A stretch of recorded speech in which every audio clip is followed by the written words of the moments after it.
Fidèles téléspectateurs de Adouké Aka TV, bienvenue et merci une fois encore de prendre le rendez-vous. Comme d'habitude, aujourd'hui, je reçois pour vous deux invités de taille.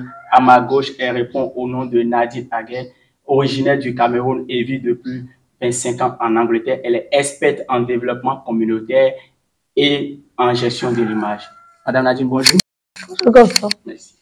À ma droite, monsieur Abdoulaye Moussa, diplômé en sciences économiques. Il est entrepreneur, directeur de ITRAC Bénin. Il est là aussi pour nous parler de l'entrepreneuriat. Bonjour, monsieur Moussa. Bonjour, Constant. Merci. Mesdames et messieurs, nous voici encore une fois ici pour parler de l'entrepreneuriat. Alors, madame Nadine, vous êtes depuis quelques jours au Bénin grâce à la grade que vous organisez, une rencontre des artisans d'Afrique et de la diaspora. Pourquoi cette rencontre? Merci Constant, merci à vous de me recevoir ici. Je suis vraiment très honorée de vous revoir. Je suis Nadine Hagen, née au Cameroun, vivant en Angleterre, enseignante de profession, experte en développement communautaire et en gestion de l'image. J'ai décidé d'organiser la grande rencontre des artisans d'Afrique et de la diaspora parce que j'ai voulu, ensemble avec les artisans africains, revaloriser, donner de la valeur à nos produits africains, mais surtout montrer les produits au monde entier, mais donner l'opportunité à des personnes de revendre et de consommer nos produits africains. Alors, madame Nadine, vous allez me permettre, malgré votre compétence en développement communautaire, mais pourquoi avoir misé sur l'entrepreneuriat? Alors, le développement communautaire, c'est l'entrepreneuriat en fait. Parce que quand on développe les peuples là où ils sont, avec leurs richesses. C'est ça le développement communautaire. Mais la plus grande raison, au-delà de mes études, j'étais déjà entrepreneur parce que mon fils est né avec une maladie congénitale de l'intestin et je n'ai pas pu travailler comme toutes les mamans. Je n'ai pas pu aller au travail comme tout le monde. La plupart du temps, j'étais entre les hôpitaux, à amener mon fils à l'hôpital. Donc, j'ai pensé que c'était bien pour moi de vendre quelque chose, de commencer une activité. Et c'est de ma souffrance que j'ai découvert l'importance de l'entrepreneuriat. Merci beaucoup, madame Nadine. Alors, monsieur Moussa, vous êtes entrepreneur au Bénin. Alors, malgré vous aussi, vous êtes diplômé en sciences économiques. Mais pourquoi aussi avoir porté ce choix sur l'entrepreneuriat? Merci, Constant. Pour dire que c'est une passion. L'entrepreneuriat, parce que le besoin est là. Le marché de l'emploi est un peu fermé. Donc, il faut entreprendre pour créer de l'emploi. Donc, c'est ce qui nous a poussé à se lancer dans l'entrepreneuriat. Vous savez, les formations qu'on nous donne, pour la plupart du temps, n'est pas en adéquation avec le besoin du marché. Donc, du coup, il faut s'auto-éduquer et créer de l'emploi. Voilà. Alors, et vous êtes entrepreneur et vous êtes surtout spécialisé dans la valorisation des produits et de la production liée. Alors, pourquoi cette spécialité? Parce que c'est ce que je retrouve en abondance chez moi. Au nord du Bénin, c'est quand je fais un pas, c'est le karité, je trouve. Oui. Et moi, j'ai eu la chance de côtoyer les grandes personnes. Je veux parler des arrière-grands-parents qui utilisaient le karité pour plusieurs raisons. Chez nous, par exemple, on dit l'arbre qui accueille, l'arbre qui accompagne. Chez nous, musulmans, lorsque vous mourrez, c'est le tronc de karité qu'on prend pour faire votre cercueil. Ça, c'est la pommade de chez nous.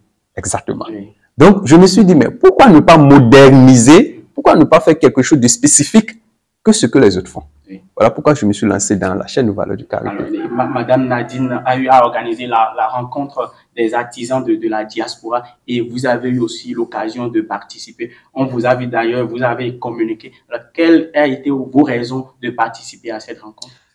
D'abord, ma seule et première raison, l'unique raison d'ailleurs, cet événement est venu résoudre un problème de mon entreprise. Nous savons fabriquer, nous savons emballer, mais nous ne savons pas vendre. Alors, l'événement que Nadine Hagen a organisé, c'est de créer des revendeurs des produits made in Africa partout au monde.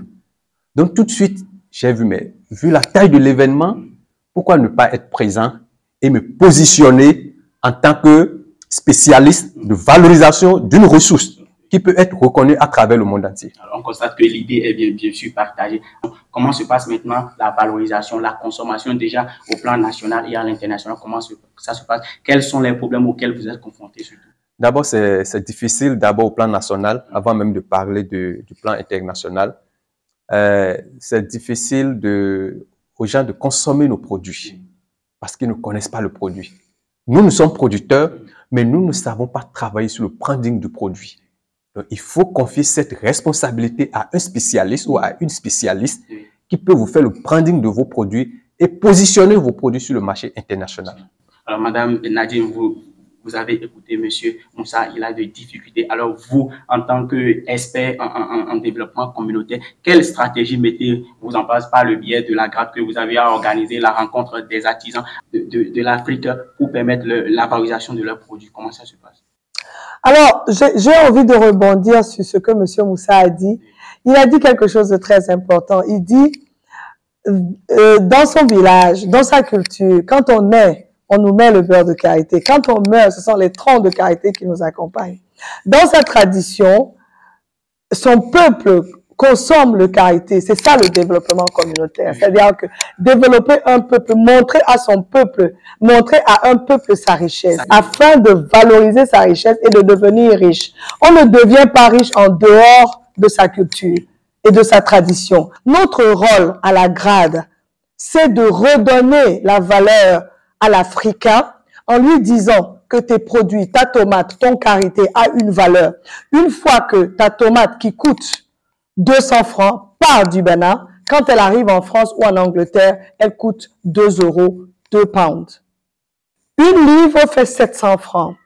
Combien coûte le kilo de gingembre ici?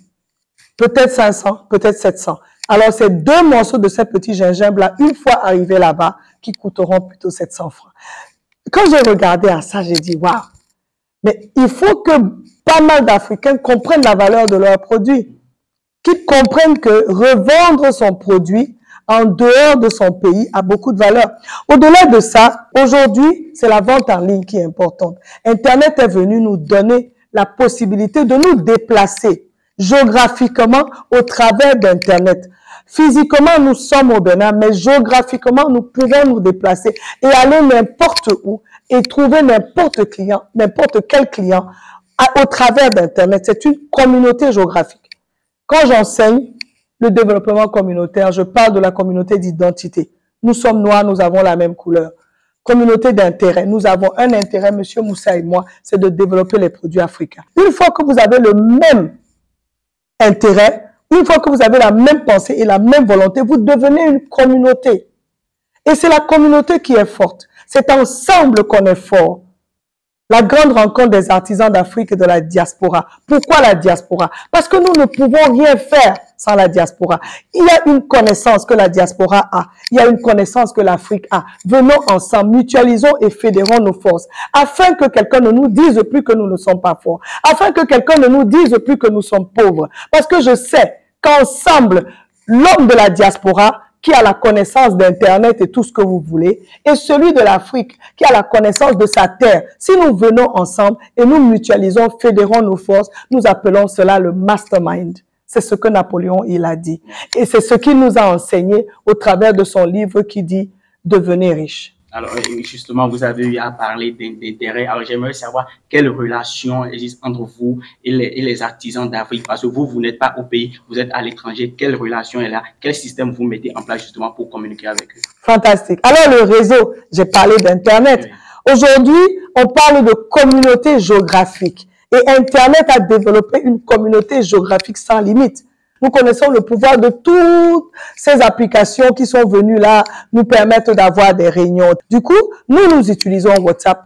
Nous avons fait un groupe WhatsApp de personnes aux États-Unis, au Canada, en France, en Allemagne, au Cameroun, au Bénin, au Mali. Et nous nous réunissons dans un Zoom meeting et tout le monde vient là. Alors, j'aimerais savoir comment ça se passe, la transformation au pays. Oui, c'est vrai, être entrepreneur n'est pas n'importe qui, mais comment vous y arrivez? La transformation, c'est toute une chaîne. Et il faut, à chaque niveau, des maillons spécialisés sur cette chaîne-là. Donc, lorsque nous prenons la transformation du beurre de karité, ça passe d'abord à partir de la collecte des amandes. Donc, lorsque les amandes sont mal collectées, Soufré obtenu un beurre dans lequel il y aura des traces de pesticides. Donc, nous avons des packs à karité protégés dans lesquels nous collectons les amandes, dans lesquels nous collectons les fruits nous les transformons en noix, nous transformons ces noix en amandes et ces amandes maintenant en beurre de karité. Je voudrais un peu rebondir sur ce que Nadine Hagen a dit. Nous, on va transformer. Ça, c'est notre spécialité. C'est ce que la nature nous a donné. On va laisser la distribution à la responsabilité de Nadine. Le poste le plus disponible dans toutes les entreprises aujourd'hui, excusez, c'est le poste de vendeur. Mais aujourd'hui, les jeunes ne veulent pas vendre. Alors que le métier le plus rentable, c'est le métier de vendeur. Il faut que Nadine utilise ses canaux de communication pour expliquer à la jeunesse qu'il y a de l'argent, qu'il y a de l'avenir dans la vente des produits made in Africa. Merci, M. Moussa, justement. Alors, Madame Nadine, et c'est vrai, M. Moussa l'a dit qu'il y a de la valeur dans l'entrepreneuriat. Alors, quel message avez-vous à l'endroit de la jeunesse africaine, déjà qui ne mise pas beaucoup sur l'entrepreneuriat? Aujourd'hui, nous parlons de devenir un entrepreneur professionnel. Professionnel, pourquoi? Parce que vous avez beaucoup de produits sur le marché. L'entrepreneur professionnel va décider de se spécialiser, par exemple, pour la distribution du beurre de karité. Il se dit, OK, moi j'ai un beurre de karité dont je connais la source. Je connais comment est-ce que cette société-là travaille. Je peux dire à quelqu'un que je suis sûr que le beurre de karité que je vous propose n'a pas d'influence métallique. Parce que voici le système, voici le système, voici le système. Il ne faut plus vendre un produit pour vendre. Aujourd'hui, mon message, c'est de dire aux jeunes Africains, tu peux donner de la santé au monde entier au travers des produits qu'il y a en Afrique. Le beurre de karité, le moringa. Tu peux donner de la santé. La spiruline qui est faite ici au Bénin, au Togo à côté, est un grand élément qui nettoie les métaux dans notre corps. Lorsque nous buvons tous les jours, l'eau que nous buvons est remplie de métaux. Prenez de la spiruline. Pourquoi? Parce que c'est une algue. Et le pouvoir des algues, c'est de nettoyer les métaux dans notre corps. Voici le message que je suis venu dire. Deviens un entrepreneur professionnel parce que tu connais la valeur du produit que tu vends. Et ton produit, tu dis à quelqu'un, voici la solution que je t'apporte. Jeune Africain, lève-toi. Ne dis pas que tu n'as pas de travail. Tu es allé à l'école, tu sais lire, tu sais écrire. Prends un produit, décortique-le parce que tu as Internet et deviens un entrepreneur professionnel.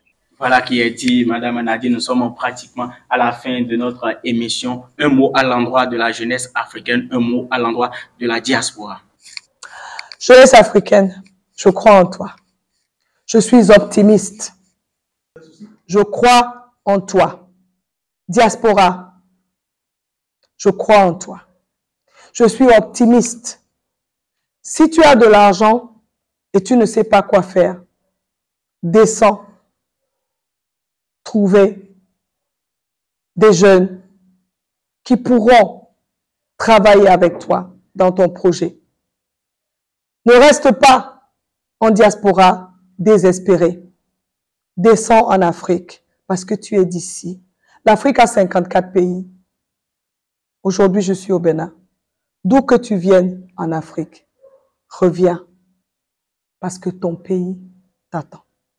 Merci, c'est un message fort. Alors, Monsieur Moussa, merci de nous avoir tenu compagnie. Alors, un mot de la fin à l'endroit de la jeunesse africaine, à l'endroit des Béninois. Eh bien, moi, je voudrais dire, lorsque vous ne pouvez pas devenir une étoile au ciel, soyez tout au moins une lanterne sur terre. Oui. Si vous n'avez pas les capacités, les compétences, l'esprit de transformer, vous pouvez avoir l'esprit de revendre. Quoi que vous ayez comme idée, nous sommes là pour t'accompagner, jeune. Merci. Merci nos invités, merci à vous de nous avoir tenu compagnie. Je rappelle que c'est l'entrepreneuriat, le chemin vers l'excellence. Nous avons été en compagnie de Nadine Hagen, elle nous vient de l'Angleterre. Merci beaucoup Nadine. Monsieur Moussa, entrepreneur béninois, merci. Directeur bien sûr de Hydrac Bénin. Merci de nous avoir tenu compagnie. Chers téléspectateurs, nous voici à la fin de notre émission. L'entrepreneuriat, le chemin de l'excellence. Misez sur l'entrepreneuriat. Pourquoi ne pas entreprendre? Nous vous donnons rendez-vous dans une autre émission. Merci de nous avoir suivis. À bientôt.